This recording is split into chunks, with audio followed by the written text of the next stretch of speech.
All pedal, no gas. All right. Toyota show that starts in only 2 minutes. It's starting their show in 2 minutes. Hey guys, I'm at the Toyota area or booth, and we have here the BZ4X, the 2023 model, but it's going to be available mid-2022. This thing's great. After their venture into electric cars, they went dormant. They had the RAV4 years ago that they worked on with Tesla. Now this one is a joint venture with the Subaru brand. So they're both gonna have cars that are similar in price and options, I guess. So this is what we have here. This is their all-electric model, which means that you're gonna get more room in the cab. You're gonna get 250-mile range. And they say that they haven't given the exact number, but you can charge up to 80% within an hour.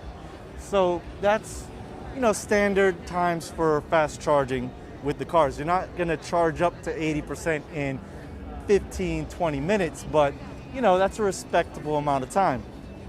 Now, it's gonna come with all the Toyota safety features with their Toyota Sense 3.0. And it's gonna be the normal lane detection, stop warnings, all that. And also they have the ability to slow down in cruise control when you're driving and the car in front of you is slowed down. And then it comes with a 12.3-inch infotainment, which with standard Android Auto and Apple CarPlay, which is standard now amongst all manufacturers. There are going to be 2 trim levels. This is the higher end trim level. So this is coming with 20-inch rims, which is respectable for this size car. I kind of would have preferred 21s, but it's still cool. So I'm guessing that it'll be either 19s or 18s with the lower end models. It's going to be a global release with this car also, so it's not just North America or Europe. They're planning on releasing it everywhere. And the BZ in front of the moniker stands for Beyond Zero. So they're really trying to give the messaging that they're ready for an all-electric future. We'll see how well they do with this. And I'm guessing with their skateboard platform that everybody's doing, they're going to apply it to different versions of vehicles. And I'm hearing that they're planning on doing about 14 different cars.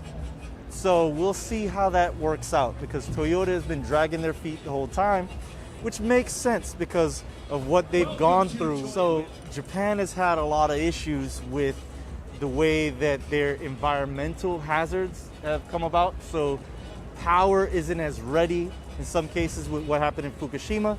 So I could see why that they were leaning towards hydrogen electric power, but they really need to jump on board with BEV batteries, all battery electric vehicles.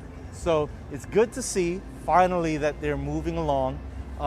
Their hydrogen cars are pretty respectable, but they weren't able to catch on. So you get great incentives for them, but you can't use them outside of California. And even in California, it's very difficult to find places to fill up on those. But this is good to see.